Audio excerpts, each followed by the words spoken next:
রাসেল চৌধুরী হবিগঞ্জ থেকে এই মুহূর্তে আমাদের সাথে যুক্ত হচ্ছেন। রাসেল, একটু জানাবেন যে সেখানে কি পরিস্থিতি দেখছেন, এই নির্বাচনের প্রস্তুতি সম্পর্কে জানাবেন। একই সাথে সাধারণ মানুষের মধ্যে, ভোটারদের মধ্যে উৎসাহ উদ্দীপনা কেমন দেখছেন কালকের এই ভোটকে ঘিরে? আতিক, রাত পোহালেই ত্রয়োদশ জাতীয় সংসদ নির্বাচন। এই নির্বাচনকে ঘিরে হবিগঞ্জে একটা উৎসবমুখর পরিবেশ চলছে। আজ কিন্তু সকাল থেকেই কিন্তু হবিগঞ্জের যারা কেন্দ্রগুলোতে কিন্তু ব্যালট বাক্স সহ যে সরঞ্জামগুলো পাঠানোর চলছে, এবং আমি এখন আছি হবিগঞ্জ সদর উপজেলার সামনে। এখানে কিন্তু এখনো ব্যালট বাক্স বা সরঞ্জাম পাঠানো শুরু হয়নি, তবে অল্প কিছুক্ষণের মধ্যে শুরু হবে। সরকারি রিটার্নিং কর্মকর্তা আমাদেরকে জানিয়েছেন যে হবিগঞ্জের সদরের যে কেন্দ্রগুলো আছে, বিশেষ করে ৭৬টি কেন্দ্র রয়েছে, এবং কেন্দ্রগুলোতে সরঞ্জাম দিয়ে পৌঁছে যাবে। কিছুক্ষণ পরেই এই সরঞ্জাম বিতরণ শুরু হবে, এবং যারা এখানে প্রতিটি কেন্দ্রের দায়িত্বে রয়েছেন তারা কিন্তু এখানে উপস্থিত হয়েছেন, এবং প্রতিটি কেন্দ্রেতেই কিন্তু সিসি ক্যামেরার ব্যবস্থা রয়েছে। জেলা রিটার্নিং কর্মকর্তা আবু হাসনাত জানিয়েছেন যে হবিগঞ্জের যে ৬৪৭টি কেন্দ্র রয়েছে, প্রতিটি কেন্দ্রেই সকাল থেকেই এই ব্যালট বাক্স সহ যে সরঞ্জাম যাচ্ছে, এবং বিশেষ করে যেটি হাওর অঞ্চল, বানিয়াচুং, আজমেরিগঞ্জ এবং লাখা এলাকাতে সকাল থেকে এগুলো পাঠানো হয়েছে, এবং বিকাল ৫টার মধ্যে এগুলো পৌঁছবে। এবং তিনি আরও জানিয়েছেন যে হবিগঞ্জে যে টানা তৃতীয়বার অর্জন করেছে দেশের সেরা সুপার ব্র্যান্ড স্বীকৃতি বসুন্ধরা টিস্যু। ঝুঁকিপূর্ণ কেন্দ্র রয়েছে ১০৩টি। এখানে কিন্তু বডি ক্যামেরা রয়েছে, এবং এবং যারা রয়েছেন এবং তারা সার্বিক তত্ত্বাবধান করছেন, এবং আইন শৃঙ্খলা মোটামুটি স্বাভাবিক রয়েছে, এবং হবিগঞ্জের সাধারণ মানুষ মনে করছেন যে আগামীকাল যে ত্রয়োদশ জাতীয় সংসদ নির্বাচন হবে এটি সুষ্ঠু অবাধ হবে। আতিক। জি, অনেক ধন্যবাদ রাসেল আমাদের সাথে যুক্ত হবার জন্য।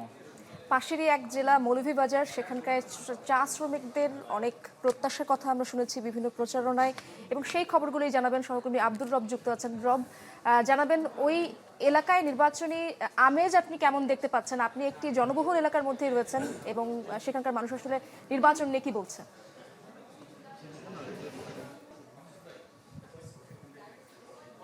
চারটি আসন রয়েছে, এবং এখানে আসলে ৫৫৪টি কেন্দ্রে ১৬,১৪,৯৩৪ জন ভোটার তাদের ভোটাধিকার প্রয়োগ করবেন। এর মধ্যে আসলে এই মৌলভীবাজার আসলে নৃতাত্ত্বিক জনগোষ্ঠী এবং চা অধ্যুষিত এলাকা বলা চলে, এবং এই নৃতাত্ত্বিক জনগোষ্ঠী এবং যে চা শ্রমিকদের যে ভোট, এই ভোটটা আসলে এই নির্বাচনে অনেকটা প্রভাব ফেলে। প্রায় প্রত্যেকটি আসনেই বলা চলে যে চা শ্রমিক রয়েছেন, ফলে তাদের ভোটটা একটা গুরুত্বপূর্ণ হয়ে দাঁড়ায়। বিশেষ করে অন্যান্য বছর আসলে আওয়ামী লীগ যখন নির্বাচন করতো বা নির্বাচনে অংশগ্রহণ করতো, অধিকাংশ চা শ্রমিকরা আসলে এবার আওয়ামী লীগকে ভোট দিত, কিন্তু এবার আসলে অনেক ক্ষেত্রে চা শ্রমিকরা দ্বিধা বিভক্ত, এবং আসলে তারা হয়তো ভিন্ন ভিন্ন দলে ভিন্ন ভিন্ন প্রার্থীদের ভোট দেবেন। এছাড়াও আসলে মৌলভীবাজারের যদি অন্যান্য চিত্র বলি, মৌলভীবাজারে পুলিশ, র্যাব, বিজিবি সব মিলিয়ে প্রায় ১১,০০০ আইন শৃঙ্খলা বাহিনী দায়িত্ব পালন করবেন আগামীকাল নির্বাচনের দিন, এবং প্রত্যেকটি কেন্দ্রে এখন পর্যন্ত যে আইন শৃঙ্খলা পরিস্থিতি যথেষ্ট ভালো রয়েছে বলে রিটার্নিং কর্মকর্তা আমাদের জানিয়েছেন। এছাড়া যদি আরেকটু তথ্য দেই যে মৌলভীবাজারে যে ৫৫৪টি কেন্দ্র রয়েছে, এর মধ্যে ৮০টি কেন্দ্র অধিক গুরুত্বপূর্ণ এবং ১৪৩টি কেন্দ্র গুরুত্বপূর্ণ, এবং বাকিগুলো সাধারণ রয়েছে। তো সব মিলিয়ে রিটার্নিং কর্মকর্তা আশাবাদ ব্যক্ত করেছেন যে এই মৌলভীবাজারে শান্তিপূর্ণ ভোট অনুষ্ঠিত হবে। অনেক ধন্যবাদ আপনাকে। আব্দুর রব যুক্ত হয়েছিলেন, মৌলভীবাজারের আপডেটগুলো জানার চেষ্টা করছিলাম। সিলেট থেকে সহকর্মী আজাহার উদ্দিন শিমুল আমাদের সাথে যুক্ত আছেন। সেখানে নির্বাচনী সরঞ্জামগুলো কেন্দ্রে কেন্দ্রে পাঠানো হচ্ছে নিশ্চয়ই। শিমুল, জানাবেন আপডেট কি রয়েছে আপনার কাছে?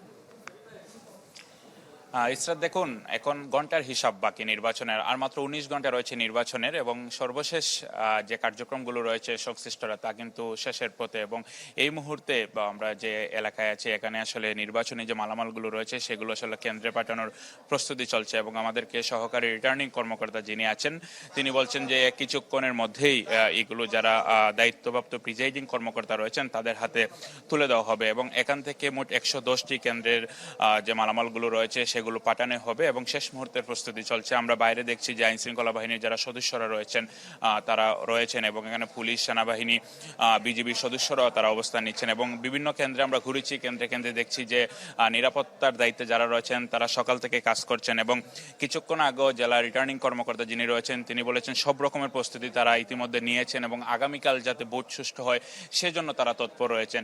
সিলেটের যে এবার 6টি আসন রয়েছে, 6টি আসনের মধ্যে 29 লাখেরও বেশি ভোটার রয়েছেন যারা আগামীকাল ভোট দিতে যাচ্ছেন এবং ভোটার যারা রয়েছেন বিশেষ করে তরুণ ভোটার 2 লাখের বেশি রয়েছেন।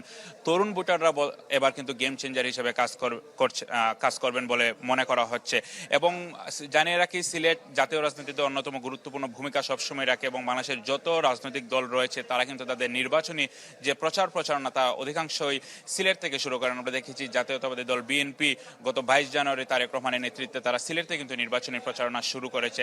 এই ক্ষেত্রে বলা যায় যে সিলেট খুবই গুরুত্বপূর্ণ বাংলাদেশের জাতীয় রাজনীতিতে এবং সিলেট নিয়ে জানেন যে সিলেট এক আসন নিয়ে একটি মিথ রয়েছে দীর্ঘদিন ধরে বাংলাদেশের রাজনীতিতে, যে 1971 সালের পর অর্থাৎ স্বাধীনতার পর থেকেই বলা হয় যে এই আসনটিতে অর্থাৎ সিলেট এক আসনে যে দলের প্রার্থী পাশ করে তারাই সরকার গঠন করে। এবার যেহেতু একটি প্রেক্ষাপটে নির্বাচন হচ্ছে এবং সেটাই আসলে দেখার বিষয় যে এই মিথ সঠিক কিনা এবং আমরা দেখেছি যেসব কেন্দ্র ঝুঁকিপূর্ণ রয়েছে সেসব কেন্দ্রে সিসি ক্যামেরা বসানো হয়েছে এবং বাড়তি নজরদারিও রাখা হয়েছে এবং বিজিবির পক্ষ থেকে জানানো হয়েছে যেহেতু সিলেটের বেশ কিছু সীমান্তবর্তী উপজেলা রয়েছে, বিশেষ করে 6টি সীমান্তবর্তী উপজেলা রয়েছে যেগুলোতে 3টি আসন পড়েছে, সেগুলোতে তারা বাড়তি নজরদারি রেখেছেন।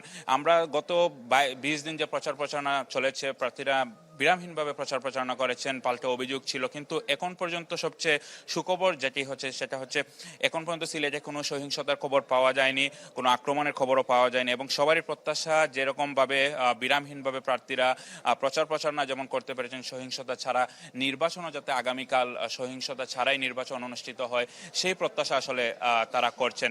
এবং আমরা দেখেছি গতকাল কিন্তু মৌলভীবাজারে একটি অভিযোগ পাওয়া গেছে, মৌলভীবাজারের জামাতের কিছু কর্মী সমর্থকদের উপর হামলার একটি অভিযোগও উঠেছে বলে আমরা জামাতের নেতৃবৃন্দ আমাদেরকে জানিয়েছেন।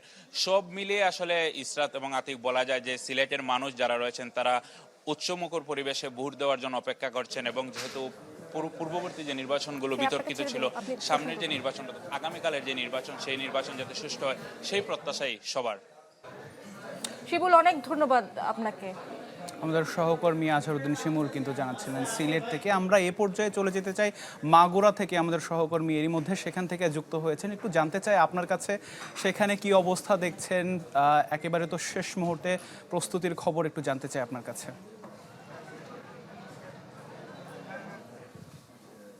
বলছিলেন মাগুরাতেও কিন্তু শেষ মুহূর্তে যে কর্মযজ্ঞ সেটি চলছে। আমি এখন আছি মাগুরা সদর উপজেলার, যেখানে ভোটের যে সরঞ্জামাদি অর্থাৎ ব্যালট সহ অন্যান্য নির্বাচনী যে সরঞ্জামাদি সেগুলো বিতরণ চলছে। আমি যদি একটু দেখাতে চাই, আমার পেছনেই রয়েছে, দেখতে পাচ্ছেন বিভিন্ন কেন্দ্রে যারা ডিউটিতে রয়েছেন অর্থাৎ প্রিসাইডিং অফিসার, সহকারী প্রিসাইডিং অফিসার এবং আনসার সদস্য, পুলিশ সদস্য, তারা কিন্তু এখানে উপস্থিত হয়েছেন সকাল থেকেই। আমি দেখতে পেয়েছি নির্বাচনী যে সরঞ্জামাদি সেগুলো গ্রহণ করার জন্য। আমি যদি একটু জানিয়ে রাখি, মাগুরায় কিন্তু 2টি আসন, মাগুরা 1 মাগুরা সদর এবং শ্রীপুর নিয়ে এবং মাগুরা 2 মোহাম্মদপুর এবং শালিখা নিয়ে, এই 2টি আসনে কিন্তু মোট ভোটার সংখ্যা 8,47,409 জন। এই ভোটাররা কিন্তু 301টি ভোট কেন্দ্রে তাদের মূল্যবান ভোট কিন্তু প্রদান করবে এবং এই 2টি আসনে মোট 11 জন প্রার্থী প্রতিদ্বন্দ্বিতা করছেন। আমরা যেমনটি দেখেছি যে প্রচার কিন্তু খুব সুষ্ঠুভাবে মাগুরায় সম্পন্ন হয়েছে, কোনো রকম ঝামেলা আমরা দেখি নাই, অর্থাৎ শান্তিপূর্ণভাবে এই প্রচার শেষ হয়েছে। আজকে ভোটের যে সরঞ্জামাদি সেটা বিতরণ চলছে। মাগুরার 3টি আসনে সরাসরি এই সরঞ্জাম বিতরণ করা হচ্ছে। আমি একটু যদি জানিয়ে রাখি, মাগুরায় কিন্তু মোট 301টি ভোট কেন্দ্রের মধ্যে 54টি ভোট কেন্দ্রকে অতি ঝুঁকিপূর্ণ হিসাবে চিহ্নিত করা হয়েছে, যার মধ্যে মাগুরা এবং মাগুরা 2 রয়েছে। অর্থাৎ মাগুরাতে আমি রিটার্নিং কর্মকর্তার সাথে কথা বলেছিলাম, তারা কিন্তু জানিয়েছেন এই ভোটকে সুস্থ শান্তিপূর্ণ করতে মাঠে থাকছে পুলিশ, সেনাবাহিনী, আনসার সহ মোবাইল স্ট্রাইকিং টিম থাকছে, যারা এই ভোটকে সুস্থ সুন্দর করতে। জি, ইলিয়াস মিথুন, অনেক ধন্যবাদ আমাদের সাথে যুক্ত হবার জন্য। আমাদের সহকর্মী ইলিয়াস মিথুন মাগুরা থেকে জানাচ্ছিলেন। এবার যেতে চাই ব্রাহ্মণবাড়িয়াতে, দেখতে পাচ্ছি প্রকাশ দাস আমাদের সাথে যুক্ত রয়েছেন।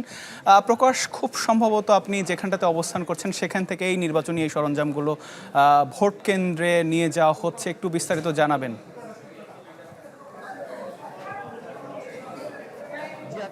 আগামীকাল কিন্তু বহুল কাঙ্ক্ষিত ত্রয়োদশ জাতীয় সংসদ নির্বাচন, এবং এই নির্বাচনকে ঘিরে কিন্তু এখন সর্বত্রই এক ধরনের উৎসব আমেজ, এবং এই নির্বাচনের যে সবশেষ কার্যক্রম হিসেবে নির্বাচনী যে সরঞ্জাম রয়েছে প্রতিটি ভোট কেন্দ্রে কিন্তু আজ সকাল থেকে কিন্তু পৌঁছে দেওয়ার যে কার্যক্রম সেটি কিন্তু চলছে। আপনাকে জানিয়ে রাখি, ব্রাহ্মণবাড়িয়ার যে 6টি নির্বাচনী আসন রয়েছে সেখানে 805টি ভোট কেন্দ্র রয়েছে, এবং আজ সকাল থেকে কিন্তু একযোগে এই 805টি ভোট কেন্দ্রের যে ballot box, ballot paper, seal সহ আনুষঙ্গিক যে নির্বাচনী সরঞ্জাম রয়েছে সেগুলো কিন্তু যারা প্রিজাইডিং কর্মকর্তা রয়েছেন তাদের মাধ্যমে কিন্তু পৌঁছে দেওয়া হচ্ছে, এবং প্রতিটি কেন্দ্রে যারা প্রিজাইডিং কর্মকর্তা, সহকারী প্রিজাইডিং কর্মকর্তা রয়েছেন তারা কিন্তু তাদের যে কেন্দ্রের বা দায়িত্বের যে তথ্যগুলো রয়েছে সেগুলো কিন্তু তারা সংশ্লিষ্ট কর্মকর্তার কাছে এসে উপস্থাপন করছেন। তারপরেই মূলত এই যে নির্বাচনী সরঞ্জামগুলো রয়েছে সেগুলো কিন্তু তাদের হাতে হস্তান্তর করা হচ্ছে, এবং আজ সকাল থেকেই কিন্তু প্রতি উপজেলা থেকে কিন্তু যে নির্বাচনী সরঞ্জাম রয়েছে সেগুলো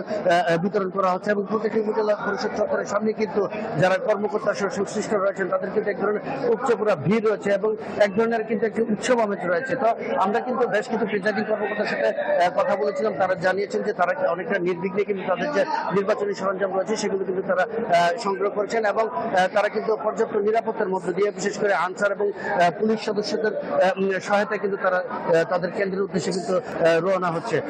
আরো একটি বিষয় আপনাকে জানিয়ে রাখি, যেহেতু ব্রাহ্মণবাড়িয়া একটি সংঘর্ষপ্রবণ এলাকা, বিভিন্ন সময় এই এলাকাটা আধিপত্য সহ নানা কারণে সংঘর্ষের একটি প্রভাব রয়েছে, সেই কারণে কিন্তু প্রশাসনের পক্ষ থেকেও কিন্তু ব্রাহ্মণবাড়িয়ার যে 6টি আসন রয়েছে সেই 6টি আসনই কিন্তু একটি বাড়তি নজরদারি রয়েছে, যেন নির্বাচনকে ঘিরে যেন কোন রকম বিশৃঙ্খল পরিবেশ যেন এই জেলায় না ঘটে। তো এই 6টি আসনে কিন্তু এখন পর্যন্ত যে সর্বশেষ তথ্য রয়েছে বড় ধরনের কিন্তু কোন রকম সহিংসতার ঘটনা ঘটেনি, তবে সম্প্রতি গত 2 দিনে দুজন প্রার্থীর উপরে কিন্তু হামলা একটি অভিযোগ আসলো, সেটি কিন্তু অন্যান্য দলের পক্ষ থেকে সরাসরি প্রত্যাখ্যান করা হয়েছে। এমনিতে কিন্তু ব্রাহ্মণবাড়িয়া জেলার সার্বিক নির্বাচনের প্রস্তুতি অনেকটা সুস্থ এবং সুন্দর রয়েছে। আমরা জেলা রিটার্নিং কর্মকর্তার সাথে কথা বলেছিলাম, তিনি জানিয়েছেন যে ব্রাহ্মণবাড়িয়ার যে 805টি ভোট কেন্দ্রের মধ্যে 574টি যে ঝুঁকিপূর্ণ এবং অধিক ঝুঁকিপূর্ণ কেন্দ্র রয়েছে সেগুলোতে কিন্তু পর্যাপ্ত পরিমাণ পুলিশ সদস্য কিন্তু দায়িত্ব পালন করবে। সাধারণ ভোট কেন্দ্রগুলোতে 2 জন পুলিশ সদস্য, এবং যে ঝুঁকিপূর্ণ যে কেন্দ্রগুলোতে রয়েছে সেখানে কিন্তু 1 জন করে বাড়িয়ে 3 জন করে পুলিশ সদস্য, এবং প্রতি কেন্দ্রে কিন্তু 13 জন আনসার সদস্য সহ পুরো জেলায় কিন্তু 2500-এর উপরে পুলিশ সদস্য, 10,000-এর উপরে আনসার বাহিনীর সদস্য এবং স্ট্রাইকিং ফোর্স, বিজিবি এবং সেনাবাহিনী কিন্তু মোতায়েন থাকবে। তারা আশা করছেন যে তাদের যে সম্মিলিত প্রয়াসের মাধ্যমে আগামীকাল একটি অবাধ সুষ্ঠু এবং সুন্দর নির্বাচনের জন্য তারা প্রস্তুতি নিচ্ছেন। প্রকাশ দাস, অনেক ধন্যবাদ আমাদের সাথে যুক্ত হবার জন্য। ইসরাত, সারা দেশ থেকে আমাদের সহকর্মীরা সকাল থেকেই জানাচ্ছিলেন নির্বাচনের প্রতি মুহূর্তের খবরাখবর, এবং চ্যানেল 24 আজকে সকাল থেকে 72 ঘন্টার সরাসরি সম্প্রচার শুরু করেছে। প্রতি মুহূর্তে আমরা সর্বশেষ খবর আমাদের দর্শকদেরকে জানাতে চাই। তবে